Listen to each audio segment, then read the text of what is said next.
So, you're coming to the end of your fast.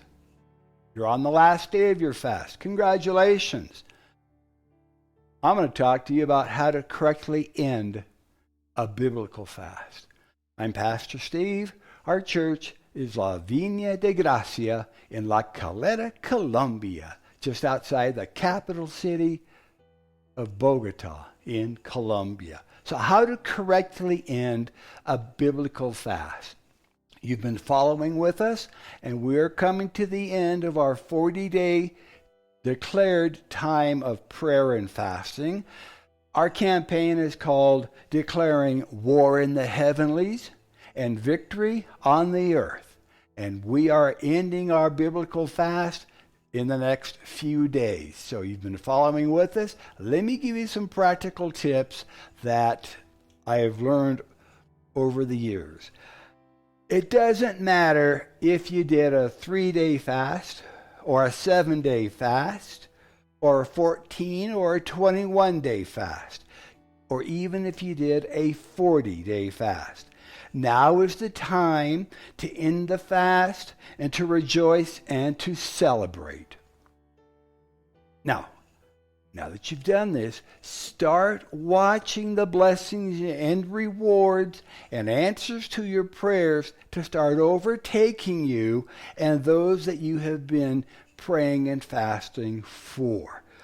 Fasting is a marathon, not a sprint. But isn't it amazing how quickly the time has gone by? So if you've been on a full fast, let's talk about how to physically end a fast. On a full fast, which is everything except for liquids, there are some things to remember as you begin to reintroduce foods into your system. This period of readjustment will vary from person to person, and it will depend upon the length of your fast, but you should expect to take it easy on solid foods for at least several days and even up to a week or so.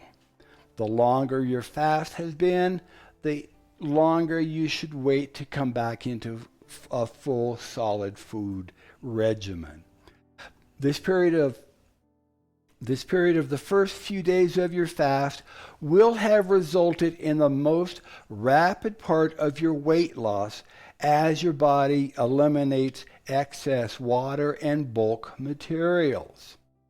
You have probably lost between half to 3/4 of a pound per day while on your fast. So a 14-day fast normally results in weight loss between 10 and 14 pounds, and a 21-day fast may have resulted in a weight loss of 15 to 20 pounds.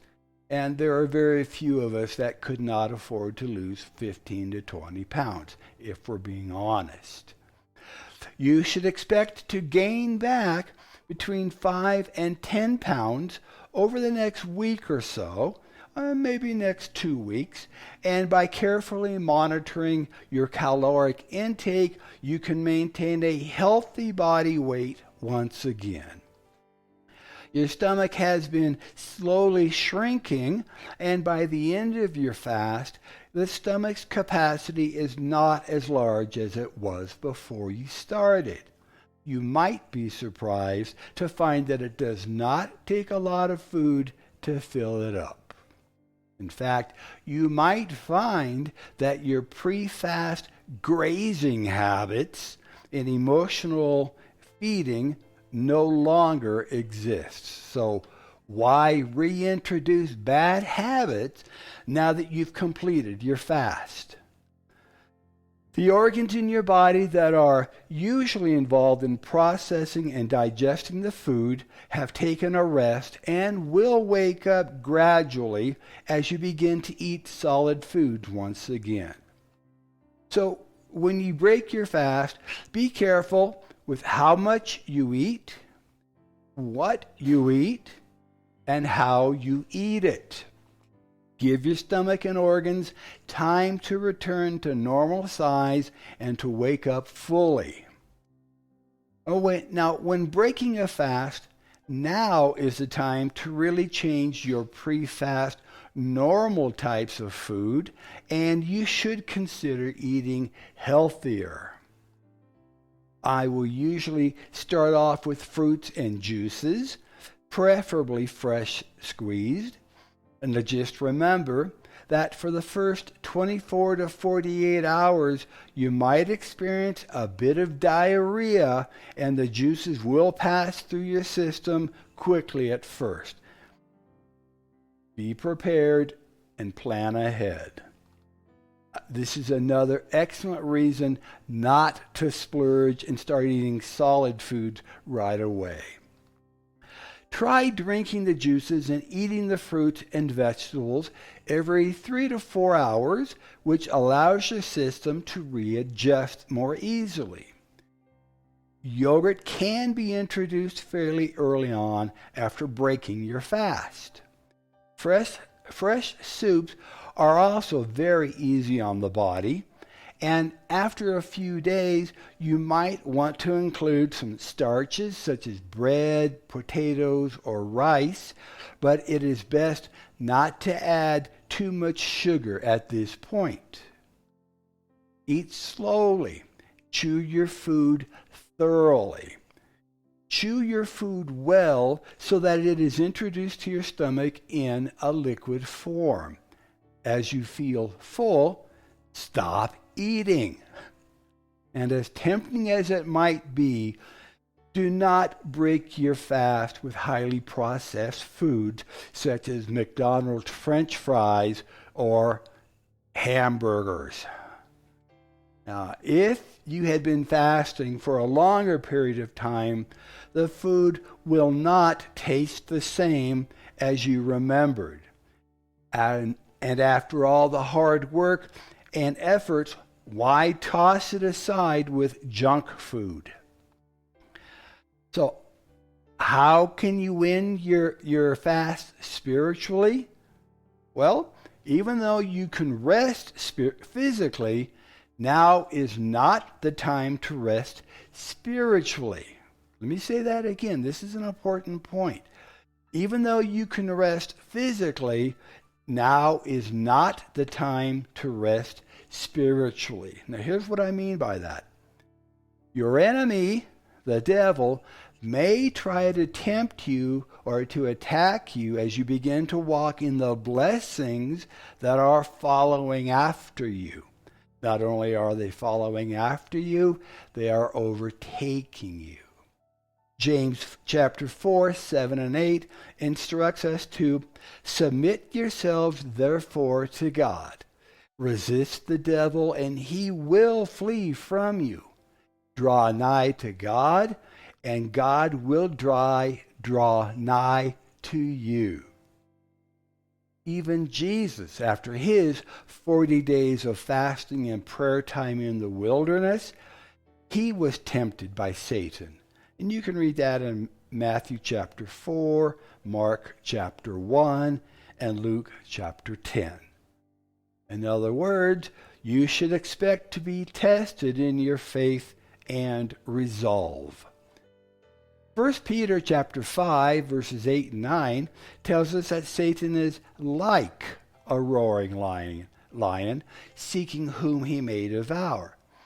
But remember, Satan is only like a roaring lion, and in reality has lost power over your life as a result of your fast.